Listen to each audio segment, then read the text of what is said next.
Kit और किस पक्षर 10ମ अंतर्जातीय योग दिवस पालित होइछि। एही अवसर में किट विश्वविद्यालय विजु पट्टनायक बहुपयोगी इंडोर स्टेडियम रे एक कार्यक्रम आयोजन करा जायथिला। एथिरे किट और किस 4000 रु अधिक छात्र छात्री कर्मचारी अध्यापक अध्यापिका अंशग्रहण करथिले।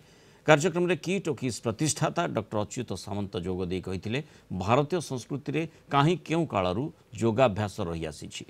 प्रधानमंत्री नरेंद्र मोदी प्रयास जोगु योग आज विश्वव्यापी प्रसिद्धि लाभ कर डॉक्टर सामंत कहिथिले।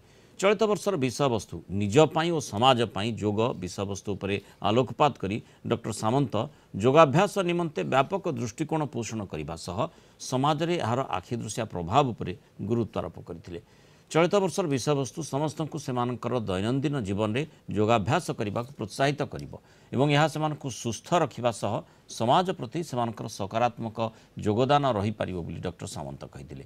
कार्यक्रम में अन्यमानक मध्य किट विश्वविद्यालय कुलपति प्रोफेसर शरणजीत सिंह, किस विश्वविद्यालय कुलपति प्रोफेसर दीपक कुमार बेहेरा, किट विश्वविद्यालय कुल सचिव प्रोफेसर ज्ञानरंजन महांती एवं किस विश्वविद्यालय कुल सचिव डॉक्टर पीके राउतराय प्रमुख जोग देइथिले। शेषे समस्ते योगाभ्यास करथिले। निजे भल रहिले परिवार भल रहिबो, परिवार भल रहिले समाज भल रहिबो, समाज भल रहिले देश भल रहिबो। तो सही जिनसटा ए वर्ष भल थीम अच्छी जे निजे भल रहिले सेल्फ एंड सोसाइटी। आगे निजको भल रखिया को पड़िबो, निजको स्वास्थ्य रखिया को पड़िबो। आ योगा गोटे एते सुंदर जिनस बिना पैसा रे जणे बिना खर्च रे बिना औषध रे जणे निजको निरोग रखि परिबा। आपण माने समस्ते जानि चंती मेंटली एते जणे रिलैक्स हे जीव योगा परे तार सीमा नहीं।